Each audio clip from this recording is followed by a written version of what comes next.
राधे राधे महाराज जी। महाराज जी, जब अर्जुन जी जैसे संस्कारी भगवान श्री कृष्ण के मित्र धर्मराज के भाई गीता जी को सुनने के बाद वह भी भगवान श्री कृष्ण ने सुनाई हो, फिर भी बिना विराट रूप देखे युद्ध को तैयार नहीं हुए अर्जुन जी, तब साधारण मनुष्य हम जैसे माया से बाहर आए बिना बिना प्रभु की इच्छा जैसे पत्ता भी नहीं हिलता, तो उनके काम क्रोध लोभ मोह ईर्ष्या से कैसे बाहर आ सकते हैं या क्यों बनाए? भगवान की बनाई हुई माया है, तो फिर वो हमें खिलाते क्यों उसमें? नहीं, भगवान की बनाई हुई माया नहीं, आपकी रची हुई माया है।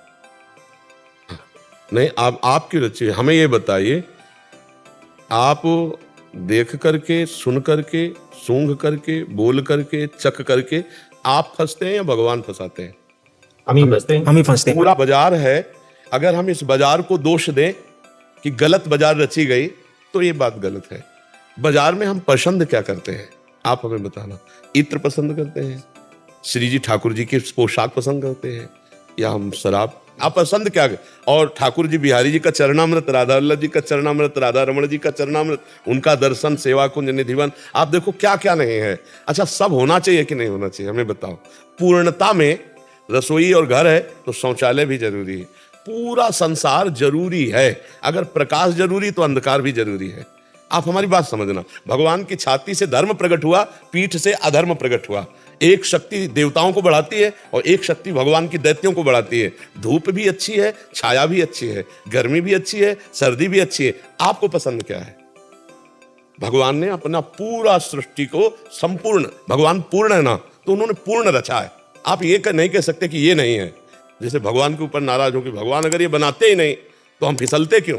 नहीं भाई, ये ठीक बात नहीं, ये बात ठीक नहीं। बात ये है कि हमारी कमजोरी है कि हम फंसे क्यों, हम अपनी माया में फंसे, हमें कोई माया नहीं फंसाए। भगवान तो अपने आप खेल रहे हो, तो हर चीज का, सब चीज। आप कौन है प्रभु? जी, मैं अरमान बरेली से। नहीं तो आप ये शरीर का परिचय बता रहे ला। अले, हम ये पूछ रहे, आप शरीर का परिचय बता रहे ला, बस यही आप फंस गए। आप फंस गए, आप हटो, देखो आप कौन है। आप वही ब्रह्म है, ब्रह्मविद ब्रह्मैव भवति। आपसे केवल हम बात कर रहे हैं। ये चीज जो है आप नहीं है। इसके अंदर जो मन बुद्धि चित्त, वो आप नहीं है। आपका स्वभाव नहीं है, आप स्वभाव से परे हैं। अब यही ना जानकर आप फंस गए। अब आपकी पत्नी भी होंगी, आपके पुत्र भी हैं, आपका घर है, आपका परिवार है, आपका है ना, आपका है। या क्या भगवान को काहे को दोष देते हो? है नहीं? आप विचार करके देखो, है नहीं? अगर भगवान स्त्री न रचते, भगवान पुत्र न रचते, भगवान मकान व्यवस्था घर, अब आप पसंद क्या करते हो? जैसे अब हम पसंद किया बाबागिरी, भगवान के मार्ग, भगवान ने दे दिया। आपने पसंद किया गृहस्थ, भगवान ने आपको गृहस्थ दिए। भगवान कहाँ फंसाए है? आप बताओ, कौन आपको फंसाए? आप ही तो फंसे हो, आप ही फंसे हो। अब हम लोग भगवान को दोष देते हैं। वो पूर्ण है, वो पूर्ण की रचना की है, तो पूर्णता में फिर सब होना चाहिए। अब हमको क्या पसंद है, ये हमें बात देखनी है ना। अब ये थोड़ी, अब जैसे कि जो भगवान ने बनाया है, या सब खाने के लिए तो बनाया है, तो हम तो सब खाएंगे, तो औरों कुछ बनाया है, नरक, वो भी भोगने के लिए बनाया है, तो वो भी भोगना पड़ेगा। नहीं, कैंसर, हार्ट फेल, ये भी तो भगवान ने बनाया है, तो इसकी भी तैयारी रखो।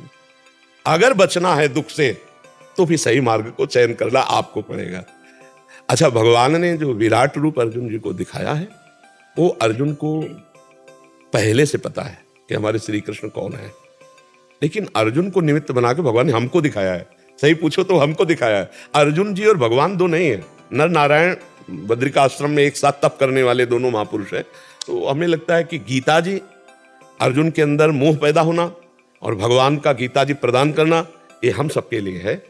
अर्जुन तो भगवत स्वरूप ही है। वो प्रश्न करते जा रहे हैं हमारे लिए, ज्ञान मार्ग का, भक्ति मार्ग का, कर्म योग का, सांख्य योग का, जो जैसा अधिकारी हो, सबका उत्तर गीता जी में है। तो अर्जुन जी को तो वास्तविक पूछो तो कोई अज्ञान नहीं था। तो भगवान ने जब कहा, गौर से देखना गीता जी में, भगवान से जब अर्जुन जी ने कहा कि दोनों सेनाओं के मध्य में हमारे रथ को हे केशव खड़ा करो, तो खड़ा करके कहा, देखो अर्जुन, तो वही कहने में ही घुस गई भगवान की माया। देख अर्जुन, अरे ये तो सब हमारे रिश्ते नाते, चाचा ताऊ, इनको मारूंगा। और अभी तक दिव्यास्त्र जो समेट रहे थे, तो किनके लिए समेट रहे थे? इनके लिए तो समेट रहे थे। तब नहीं मोह हुआ जब भगवान ने कहा, देख अर्जुन, तब हुआ, इसका मतलब भगवान गीता वहां प्रकट करना चाहते हैं अर्जुन के हृदय में मोह पैदा करके। वो विराट, वो महिमा, वो सब हम आपको दिखा रहे हैं। हम जाने कि हमारे प्रभु कैसे हैं, हमारे प्रभु कौन है। तो देखो, भगवान के विविध रूप हैं। कोई भगवान के सौम्य रूप का उपासक है, कोई घोर रूप का उपासक है, कोई भगवान को पुत्र मानता है, कोई भगवान को पिता मानता है, कोई भगवान को मित्र मानता है, कोई भगवान को पति मानता है, कोई भगवान को प्रीतम मानता है। अगर भगवान इतने सब रूपों में ना हो तो हम सबकी भावना कैसे पूर्ण हो? तो हमें लगता है कि गलती अपनी है, सुधारना अपने को है। हम भगवान पर व्यर्थ का दोष देते हैं। क्यों भाई, आप बताओ, नहीं तो कहीं आपको लग रहा हो तो हम आपका साथ दें। मुझे ये लग रहा है अर्जुन जी को जब उन्होंने विराट रूप दिखाया उसके बाद वो युद्ध को राजी हुए।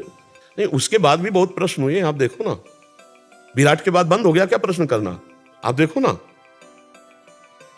विराट स्वरूप भगवान ने दिखाया, उसके बाद सैकड़ों प्रश्न हुए। आप देखो, गीता वहीं से बंद हो गई। अगर आपके अनुसार होता तो गीता वहीं से बंद हो जाती। विराट के बाद तो बहुत ही प्रश्न हुए। भगवान ने बहुत सी विभूतियों का वर्णन किया, बहुत से प्रश्न उत्तर हुए। पाप जो उत्पन्न हुआ उसकी वजह से मैंने ये प्रश्न। पाप हमसे हुआ है ना, भगवान से उत्पन्न हुआ क्या? तो गलती हम अपनी माने, भगवान से भी माने और अपने मन से भी माने कि हम गलत हो गए। देखो, अभी इसके पीछे बैच में हमने कहा था कि जब हमारी 4 बहनें हमारे साथ खेलती होती हैं तो हमारे अंदर पाप बुद्धि नहीं आती है, वो हमारे समान ही हो। लेकिन दूसरे की एक बहन देखकर हमारे अंदर पाप बुद्धि क्यों आ जाती है? भाई बहन कैसे खेलते, कभी वो पीट रही, कभी ऐसे लड़ाई हो रही, कभी हंस रहे, कभी खेल रहे, कभी पाप वासना नहीं आती? कुछ नहीं होता, क्योंकि वो मेरी बहन है। वहां कभी काम भाव आता नहीं, और वहीं दूसरे की बहन है। अब इसमें भगवान का दोष है या हमारा दोष है? बात ध्यान देने योग्य बात है। इसमें गलती मेरी होती है जहां हम पाप कर्म करते। भगवान ने आपको पत्नी दी, आप उसमें सीमित हो जाइए। भगवान ने एक सीमा बना दी। मान लो पानी ग्रहण किया, पत्नी दे दी, तो आपके विलासिता के लिए एक सीमा बना दी। एक परिवार के घेरे में आपको धर्म में बांध दिया गया।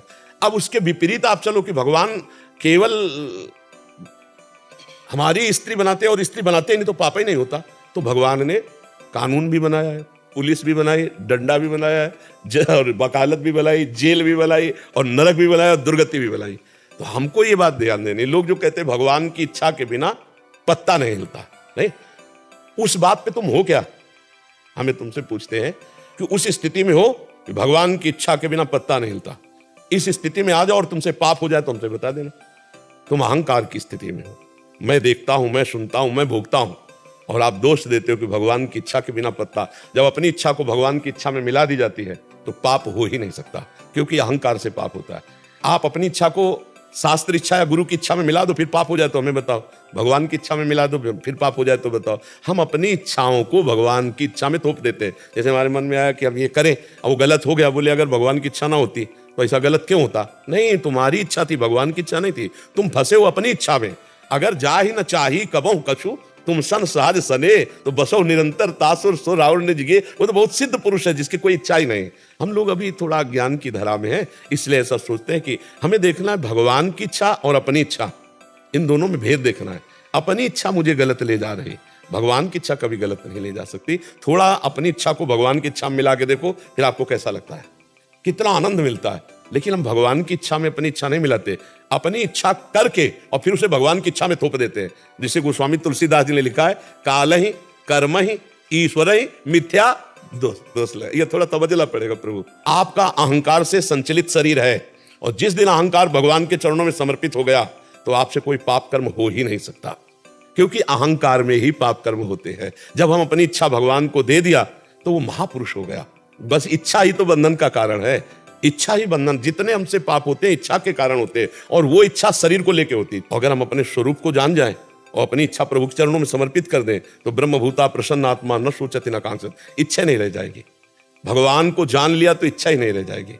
तो इसलिए नाम जप करते हो आप, कोई नशा करते हो, बस तो धीरे धीरे समझ जाओगे हमारी बात। नाम जप करो और बहुत दूसरी बार मैं यहाँ हाँ, ये भगवान जब कृपा करते हैं ना तब साधु संग मिलता है। हाँ बिल्कुल, बहुत अच्छे से चलो। गृहस्थी में रहते हुए भी बढ़िया साधु हृदय, साधु हृदय होता है ना। वेशभूषा में वेशभूषा है और गलत आचरण हो तो फिर वो ठीक नहीं है। वेशभूषा हो या ना हो, हृदय अच्छा हो, बढ़िया है। अपने धर्म से चलो, नाम जप करो, और भूखे कभी दरवाजे कोई आ जाए तो खाली मत जाने दो। चाहे एक रोटी दो, चाहे एक वचन ही दे दो। सबसे पहला आदर होता है आए हुए अतिथि का गृहस्थ में सत्कार करना। राधे श्याम, राधे राधे, पहला होता है।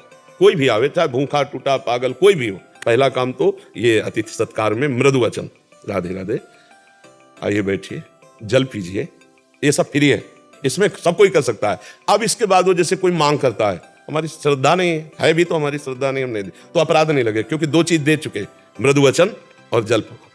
अगर कोई भूखा है तो फिर गृहस्थी में धर्म है कि चाहे शाम के 5 बजे 4 बजे हो, उस समय तुरंत कुछ ना कुछ उसको पवाओ। भगवान पता नहीं किस रूप में आए, भले पागल रूप में हो, तो गृहस्थी में अतिथि सत्कार और नाम जप और धर्म पूर्वक पालन तो साधु ही है, गृहस्थ में रहता हुआ भी भगवत प्राप्ति कर लेगा।